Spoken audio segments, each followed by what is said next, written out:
an initial presentation to take everybody through, just to introduce some research that Dentsu Sports International have completed recently in the region, and then I'll pass over to my colleague Glenn Lovett to moderate a panel based on the insights that we're showing. And yeah, thank you to our esteemed guests as well for joining us in the panel. So if we can get the presentation on screen. So this is a piece of research that Dentsu Sports and our analytics team have put into the region, and it's based on the 10 drivers of fandom. And here what we've done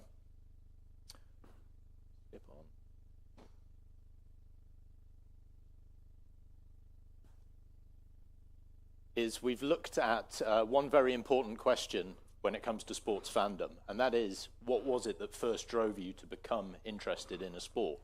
And we've created a framework around 10 C's in this basis, looking at drivers such as individual championships, for example, the Saudi Pro League, the channels that people use to consume and drive their interest in a sport in the first place. If you're from the UK, you'll know the power of channels such as Match of the Day, but also, really importantly, kind of the Netflix specials that have been driven by a lot of rights holders recently. Obviously, the characters linked to a sport, crucial in driving interest in the first place. The characteristics of a sport, the things like the speed, strength, power that are exhibited within it can engage people in the first instance. Companionship, friends, family are key drivers of sporting interest. Competing or participating in a sport, and then the connection that you may experience as being a follower of a particular club.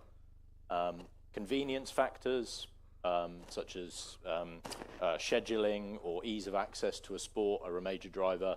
The live experience and the crowds that you might experience at a live event, very important, as is the culture, the history, the nostalgia connected with the sport. So this is a framework that we've put together to ask fans the questions and then bucket them into these individual 10 drivers. Underneath the full 10 drivers are 23 small C's that are deeper dives into each particular area. So we're able to slice and dice the data at a far more granular level to understand really what it is that drives interest.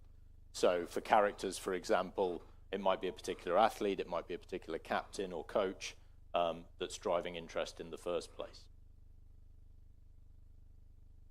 And when we compare sports side by side, and these are the top 6 sports in terms of interest within the KSA region, and we slice that data by these 10 drivers, we can really see how football in particular over-indexes across many of those drivers in sports, and that creates a real resilience within the sport, that there are multiple drivers to fandom that get people into it to begin with. You can see there that participation plays an absolutely critical role within driving fandom. When you're introduced to it at a young age through school or a club, then that's really important. 25% across all fans, but 36% when it comes to football in particular. In terms of the average age at which people get connected into a sport, we see that in Saudi Arabia, the average age of sporting interest is 16 versus 19 in European markets. And for football in particular, that's even younger at an average age of 12, that people are first sparking that interest in the sport. And what makes football unique when it comes to the 10 C's of fandom? What we find is that it rapidly over-indexes when it comes to companionship and the power of the family to create that connection with the sport in the first place. Connection in terms of the support for individual clubs over-indexes massively compared to other sports. And then competing or participation, where there's an 11% increase within the KSA region. So those are the areas that really differentiate football from other sports within the market.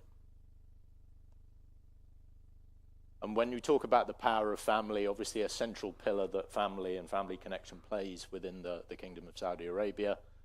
You can see that we over-index when it comes to football, swimming and esports compared to the European markets. And this is where this is based on the percentage of fans that really believe that friends and family interest are driving that initial interest in the sport. Star power shines really brightly in the region. We see here that 26% of 18 to 24-year-olds explicitly cite being a fan of a specific athlete as a driver of their fandom. And when you compare that to an older age group who have far more connection with a particular club than a younger demographic. So when it comes to which players are really driving that young interest and fandom, we've got a real split here between the international stars in the sport and more of the local talent that are based in Saudi. And here we really see that, and our viewpoint on this is very much that utilizing that star power for reach and awareness is really critical. But if you want to build a deeper, more long-term connection with your fans, then having a balance of content between both overseas stars and local players is going to be critical. So this is just a quick snapshot into some of the insights that we see across our research, but how, as either a rights holder or brand, can you make use of this type of framework? So it's really useful to be able to make key strategic decisions around how you're going to acquire more fans and perhaps retain their interest over a longer term. It's really useful when it comes to brand engagement and how they should be activating their partnerships in region. What particular touch points or truths about an audience can we bring to life? And then as through content and storytelling, it's really important that marketeers can use some of these themes to bring that new content to life to try and acquire new fans. And then over to our panel, right, and our team at Dentsu to talk through some of those findings and how it impacts their worlds. Great, thanks Alex, and thank you everyone for joining us. Thank you, well done. Thank you. My name's Glenn Lovett, so thank you for joining, as I mentioned. Pleased to introduce firstly our panellists. So to the very far right, we have Ziad Alsuhaibani. Very much appreciate you joining us. Chief Sports Officer at the Royal Commission for Al Ula.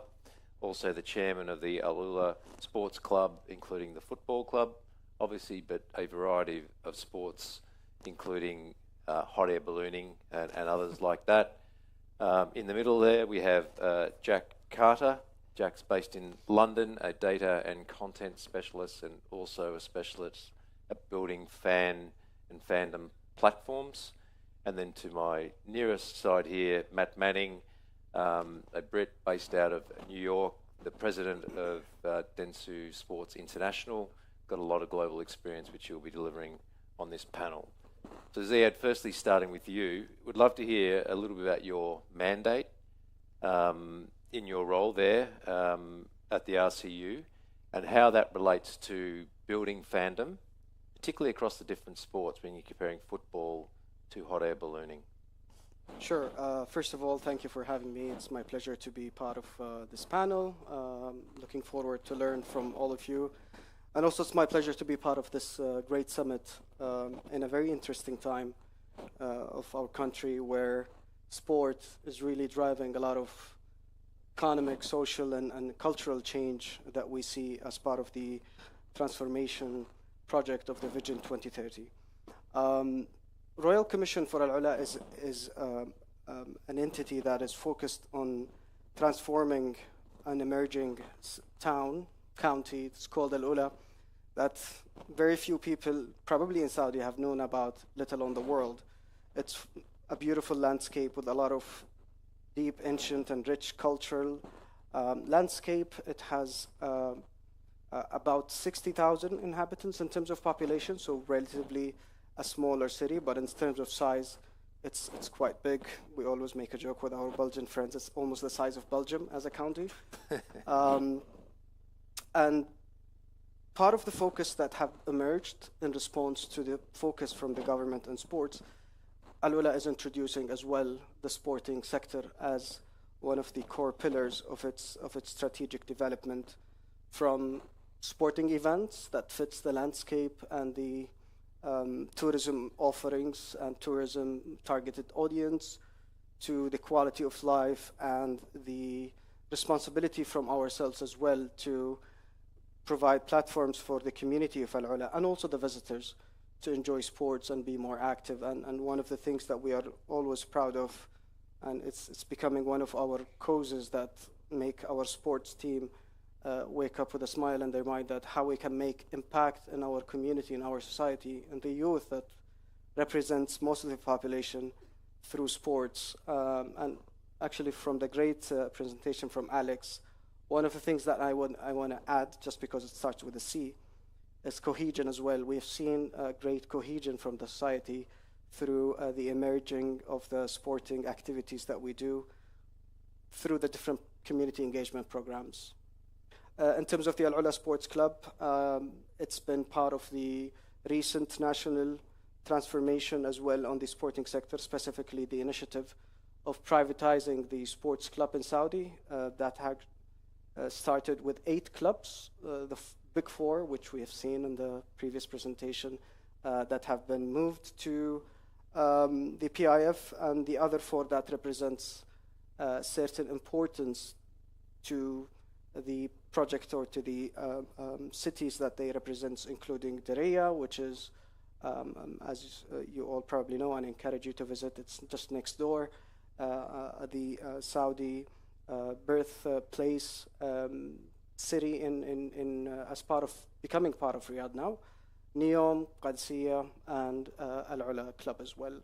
And we've been part of this journey for about 2 years now, and things have moved quite well. We're going to probably talk about it more during this panel. Yeah. Well, I'll stay with you for a little bit, Ziad, because you mentioned the youth, younger generation, and obviously what Alex presented, participation is the #1 factor in terms of building fandom. What specific programs are you focused on in getting young kids and children to participate in football and across the other sports as well? Sure. First of all, if you don't mind, and the audience don't mind, I'll just chill like this. Come closer. I thought Alex will join us on the chair. So we're working mainly with different key stakeholders that helps us in making these programs and create an active society out of Al Ula.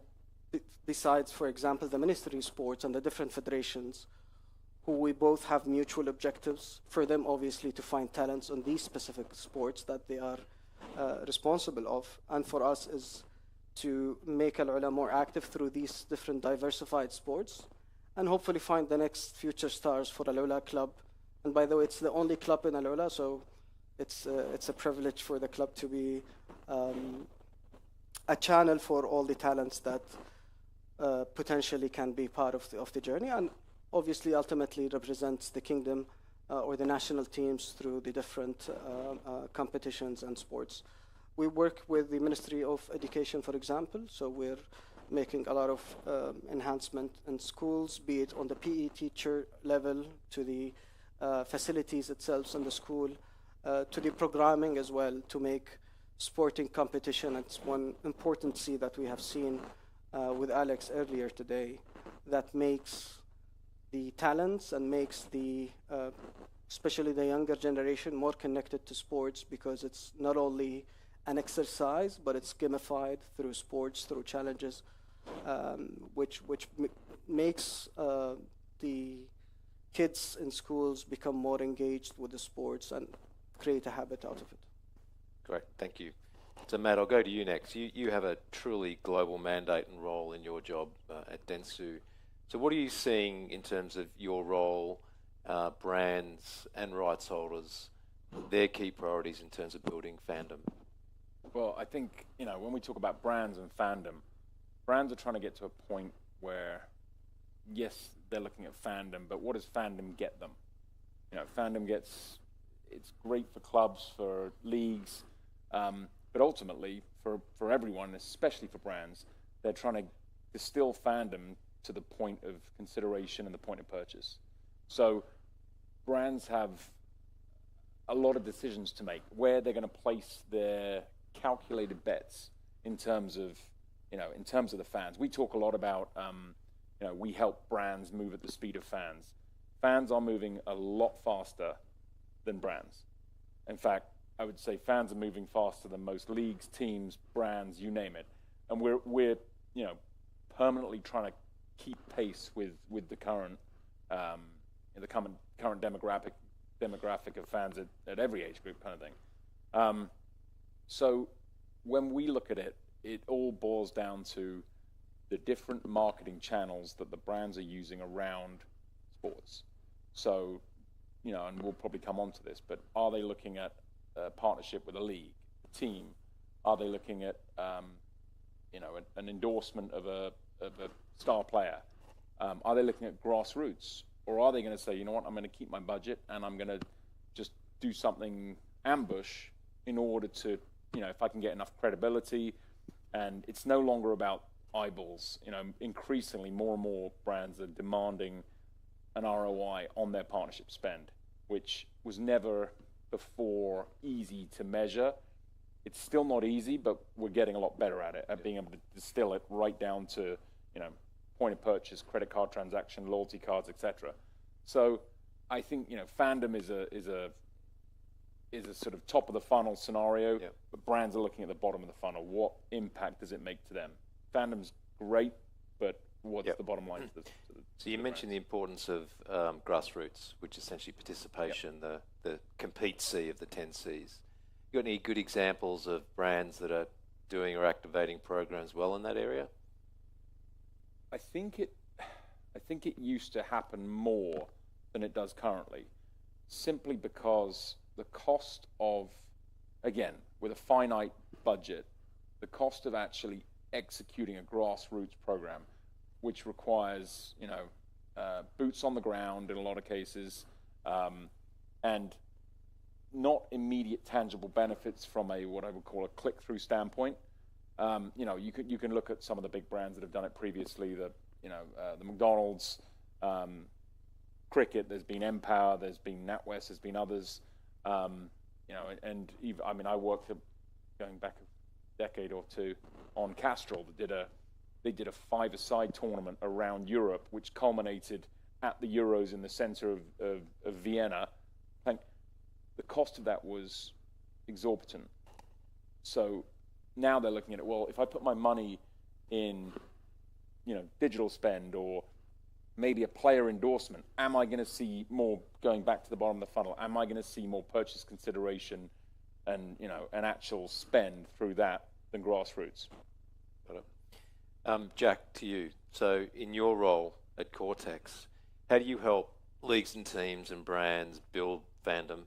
And what are you seeing in terms of good examples of businesses that are doing that really well? Yeah, great. So, yeah, I mean, the first and foremost, when we look at fandom in its purest form boiled down, it's really looking at how we can create that two-way relationship between a fan and a club or a rights holder. And the first thing that we want to do is just make sure that the technology is making that relationship as visible as possible. So the initial thing we'll do is take data from any point that's available. So whether that's your e-commerce data, your ticketing data, your sort of website data.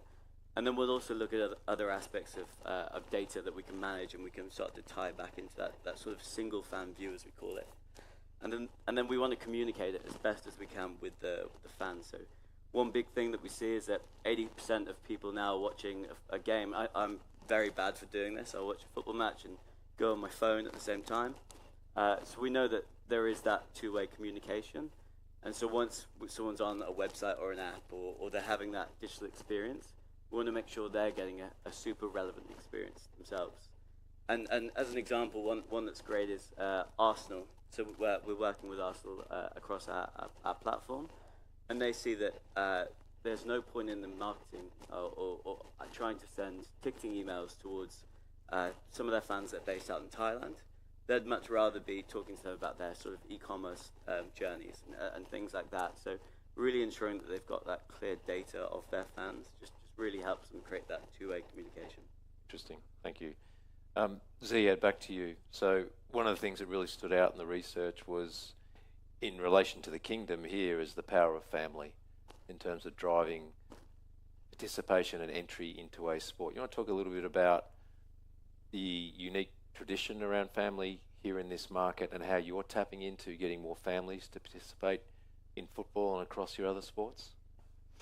Yeah, I mean, the Arab culture in general, but the Saudi culture in specific, it's quite family oriented. So a lot of the decisions when a boy or girl would like to make, even in a little bit older age, during teenager, usually they consult the family, and they like to make it a discussion between, the different clubs, for example, that they want to be engaged with as a supporter, or even as a participants or athlete, or even which sports to be focused on, and so on and so forth. I think the role of family now, with the, I would say, focused awareness on the importance of sports for the health and the well-being, both physically and mentally, that is now spreading all over the world.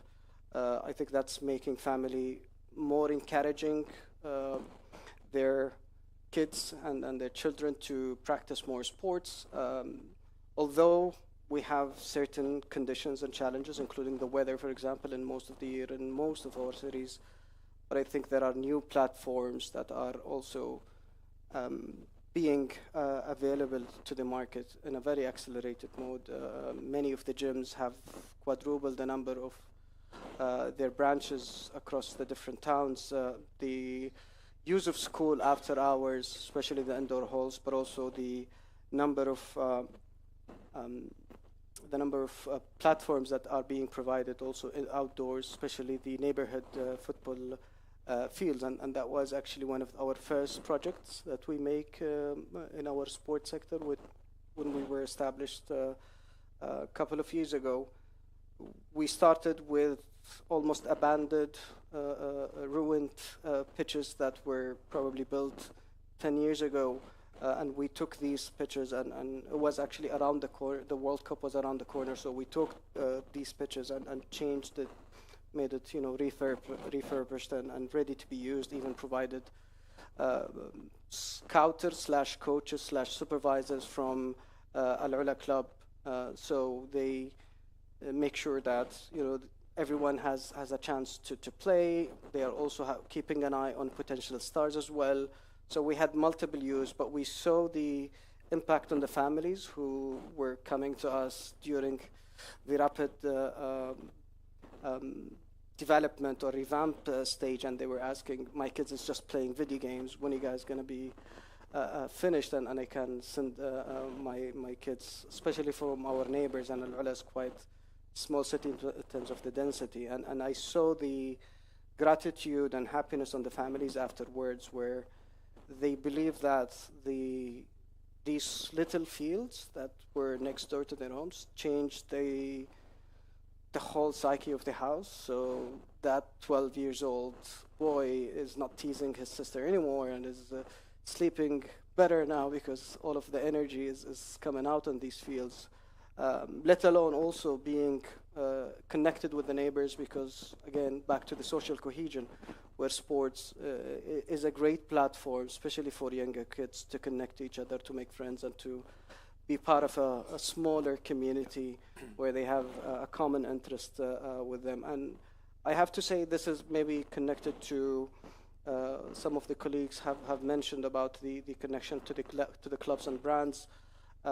It was the time where Al Ula Club also is kick-starting, so we used this chance and put the flags all over these fields and all over the schools for Al Ula Club, that many of the Al Ula city itself probably didn't connect with yet, because it has been always competing in much lower divisions and have not, I would say, had the drivers that makes the population of Al Ula connects with the club, because it doesn't reflect their ambition and where they want to be on TV, because in the lower divisions, obviously, we don't have that TV broadcast. But we see now that relationship to Al Ula Club has changed, and thanks to the executive team who are present here, led by Mr. Walid Muad, who have helped and worked together in transforming the club from being a regional club to a competing club in multiple sports. Yeah. Football is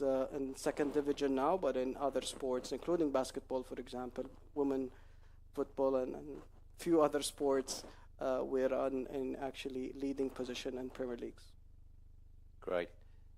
You mentioned a few things there which lean into one of the other key C's that Alex found in his research was around star power. and how it shines bright, particularly in Saudi. We also saw some research that shows the balance between the top 12 players was literally half international, half domestic. How do you find the right balance between the sort of international stars versus developing, Saudi locally based players? Yeah, for me as a Saudi, it's quite interesting to see how the arrivals of these big stars, especially the ones who play in the Premier League, how it's changing the relationship between the Saudi Pro League and the fans, but also in the region and globally.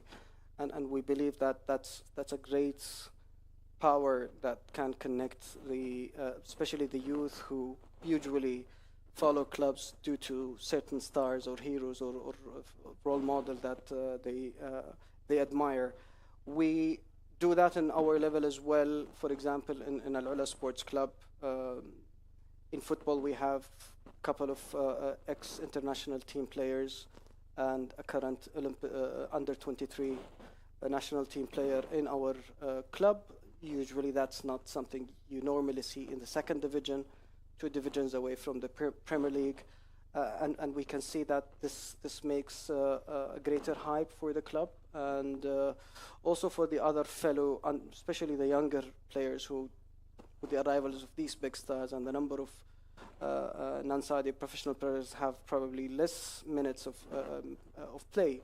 And Al Ula club is now one of the clubs that they like to be part of because it's providing a professional environment, a great story and vision to achieve.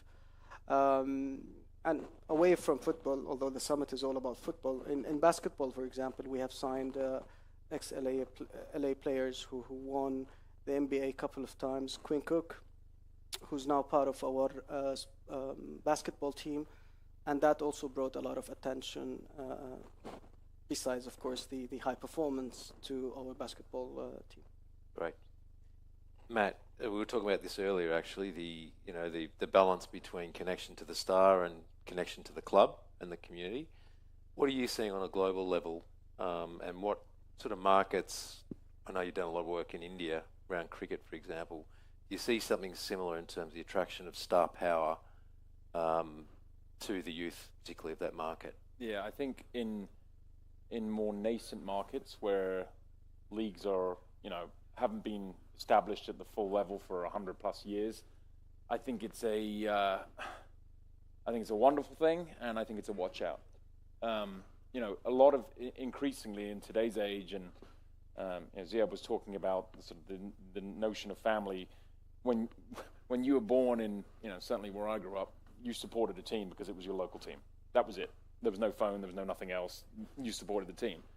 Now, a lot of the youth of today support players, support the person who turns up in their feed.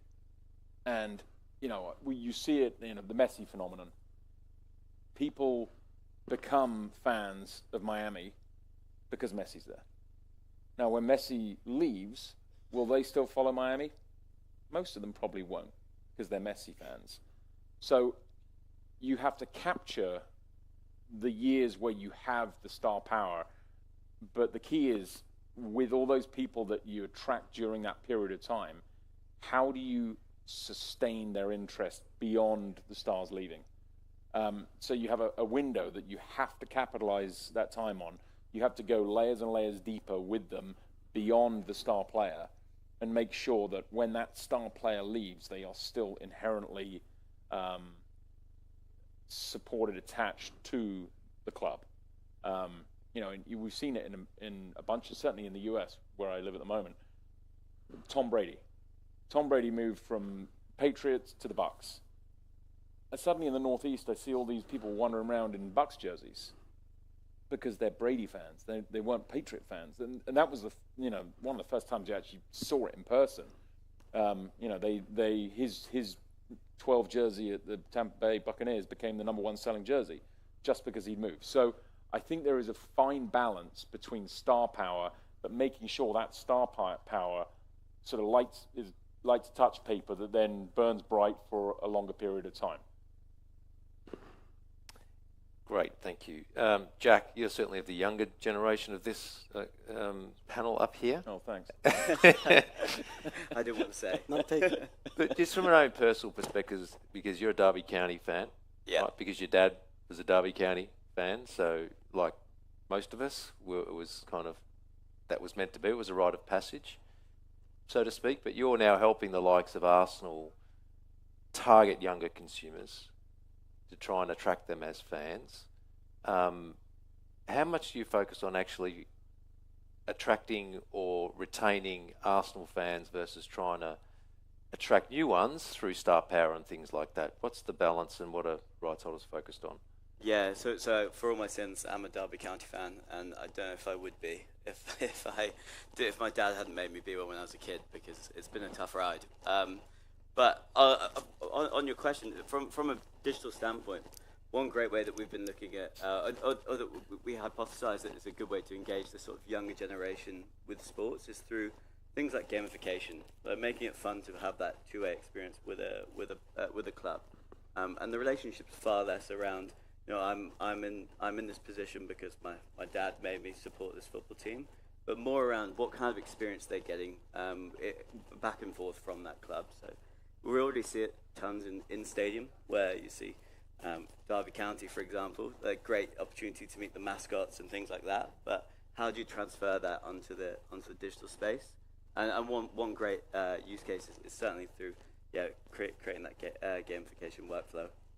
Interesting. If I can just add there, the NFL has done a fantastic job in the last year or two of doing licensing deals for broadcast. So they did a deal with Nickelodeon, and this year it was, you know, Paw Patrol. So on a next channel, you've got Paw Patrol mixed in with an NFL game, because the kids of today have so many more options than we used to growing up, where it's like, we're going to watch the game because there's nothing else to do. Now they have so many options. The way they're starting to infuse kid culture into broadcast, which in turn may lead to merchandise licensing, etc., I think is very interesting. I think we're going to see more of it across different sports and different leagues and different countries moving forward. Ziad, you've obviously got commercial goals, you know, looking for sponsors, trying to grow your revenue base. And you're also on a journey as a football club and a sporting club in general. So what are your sponsors asking for you in terms of commercial return, but also in engaging with your fan base? Yeah, so it's very interesting that we were able, thanks to the efforts of Walid again and Tariq especially, we were able to engage and actually sign sponsors without, I would say, 80% to 90% of our football games are being broadcasted in TV. I think the sponsors are really about, or they're after the project, they're after the vision of the club, and being part of a tourism destination that is also being emergent as a Lola, is also being the club the right traction. Obviously, the successes that have been done over the past few months, especially on non-football sports, because you need to compete for a whole season, aka a whole year, to be really promoting to the other league, while in other sports seasons are relatively shorter, and some of the league structure allow you to promote quite faster if you obviously win sufficient games. In the recent Saudi games, for example, it's like a mini Olympics of Saudi Arabia. It was a surprise to the whole sporting community that Al Ula actually became the second after Al Hilal club in the club standings, winning close to 50 medals, which was a great achievement. And again, I'm grateful to the great team and scouters and sporting environment that provided to our athletes, from less than 5 medals to achieving this number of medals. I think that was a great testimony of the excellence that we're after, that we plan to sustain, obviously, and that's where the sponsors see this sporting excellence and sporting success story, let alone being part of a tourism destination. And there is always the word fan engagement actually in Al Ula, because we happen to be a club in a tourism destination that a lot of our visitors admire and like, especially after they leave. We have tourist engagement as well. So our merchandise store that was recently revamped but was opened a while back is actually on the key street of the tourist, one of the tourist streets. So almost all the tourists, when they leave with a jersey or a cap or a piece of the club. So that's besides being, potentially a fan or a distance fan, also that makes a connection not only with the fans that will stay with you and obviously the residents of Al Ula, but also those who visit Al Ula and probably will not visit again, but will be part somehow of the club story. Great, thank you. Matt, turning to you now in terms of sophistication and demands of sponsors, again on a global basis, and we were talking earlier about Japan, Dentsu's a Japanese company, as one of those markets that has actually become much more sophisticated, and sponsors there are generally looking and demanding more. So what are you seeing out there? What are they actually looking for and asking for? I mean, I think the age of the chairman's whim of, I like golf, let's sponsor a golf tournament, it's still there to some extent, but it's diminishing in its ability to actually be executed, because there is so much more pressure now on, and in this day and age, sometimes I pity the role of the CMO, because the CMO has so many choices to make. And partnerships are one of those things that, as I said earlier, we're getting better at measuring, but there's still a large intangible, which is a very important intangible, that you create through the emotions of partnering with a team, league, city, whatever it may be. So I think brands are trying to sort of figure out at the moment, what is truly measurable, going back to the bottom of the funnel. How can I, whether it's B2B, B2C, how can I measure what these partnerships are doing without becoming so rigid and mechanical that you lose the magic element of a sponsorship that brings the passion, brings the excitement, that, brings social conversations. It becomes social currency when you're part of that, and the brands being part of that conversation who are in that moment. So I think it's a great time for brands, but I also think that they're juggling this, juxtaposition of measurement versus emotion. So Jack, picking up on that, so you obviously help clients actually build the infrastructure around capturing their fan data and creating content. On the measurement point that Matt mentioned there, how do you measure success in this area? How is an Arsenal measuring the success of building their fan base and doing all their content? Yeah, I mean, the brilliant part is that there's so much opportunity. So previously I worked in the retail industry, and how you'd measure success is e-commerce checkouts, like how many people have physically bought a product. Whereas the routes to actually finding revenue in sport are so much more vast that they're using all that fan data to try and action. Well, how much revenue they're gathering through sponsorship, how they're retargeting through ticketing, how they're managing to look into maybe a Google ad spend or a managed ad service, and then also once again like how much data they're actually tracking, as well as that last bit with e-commerce. So the first bit really is that there's tons of opportunity. The next bit as well is by using a platform, you can really open the door to having sponsorships that are quite local but also quite global. So one example that I've seen is it's not in football, but it's Bath Rugby. They sell the sponsorship rights, the digital asset of their injury news. And it's just a local clinic in Bath, which really brings to life like that community engagement. But at the same time, other end of the spectrum, we've got football clubs across Europe who will go sign a player from Argentina and then be able to activate sponsorships in Argentina and just target them based on what their IP is, where they're communicating to the club from. So yeah, lots of opportunities for it, and then a great way to look into local sponsors as well as the global ones too. Interesting. Thank you.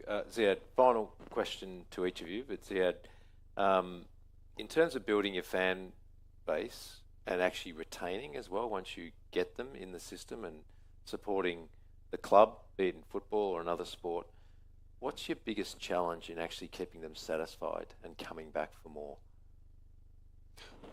I think the biggest challenge for any club that is coming from the lower divisions and is to challenge the status quo.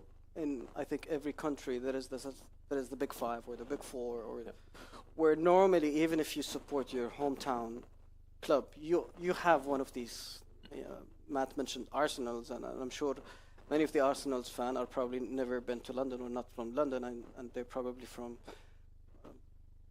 other cities. I don't want to say Derby County, no offense. From other cities that maybe the clubs there have not been for some times part of the big stage of competition. And I believe here in the region and probably the whole sporting, they like the stars. They like to be part of a winning story, or at least competing close to be winning. And I think this is where the beauty of our journey in Al Ula, that we are starting from scratch, so the only way to go is up. So we're working on a long-term strategy that creates gradually the fan base, starting with our population as first and then going regionally. Obviously, we see a lot of interesting stories just next door to us, the CR7 and maybe to the point mentioned about the impact of fandom and impact of role model. I believe what CR7, for example, have done for Al Nassr, where I'm not sure if that's accurate figure, but it's probably 10x of followers on social media, or probably more than that. I remember when he joined us, I didn't realize what's the impact of that. In the same week that he joined, I was in a family vacation in Bali, Indonesia, thousands of miles away, where I haven't seen during my travel any local team jerseys being sold. And I saw all the markets have been flooded with Cristiano Ronaldo jersey. And just in a couple of weeks' time, Al Nassr or any club, and I'm not picking that example, I think any club that has similar story where a global iconic hero like Cristiano Ronaldo, same as Messi's story, for example, Miami have joined a club, all attention and a lot of followers will be looking at the club and learning about it and being part of it. I think the challenge now, knowing that unfortunately to the sport community, CR7 probably have another 2 years tops to be part of his top level career. I think the interesting challenge is to retain these fans, and I think what fans really likes is something that they can relate to at the beginning. So they related to Cristiano, who's the other element that they relate to. Is it another star? It's very difficult to find another Cristiano or Messi or these kind of players. What other things that I can relate to and I can be part of that club? And I think in the very simpler form, winning trophies and being in the top competitions is what we all like the clubs that we follow or we associate ourselves with to continue and sustain doing. Great, thank you. Matt, finally to you, last question, 30-second response. You're in front of global brands every day advising them on how to connect with leagues and teams and rights holder fan bases. What's your words of wisdom, advice to them generally about how best to do that? In this day and age, relevancy, be relevant, be relevant, be relevant, and you can't wing it. If you try and fake it, consumers will sniff you out so quickly. So there's got to be authenticity. There's got to be relevancy at every level, every demographic level. You can't just have one story you're telling to 50-year-olds. You need another story you're telling to 15-year-olds. So it's a much more complex matrix than it used to be. But some brands are getting it incredibly right. Others are getting it wrong. So yeah, it's all about being relevant and being accurate in your targets. Great. Thank you, everyone. Thank you to the panelists. Really appreciate everyone turning up for that. Hope you enjoyed it. Thank you.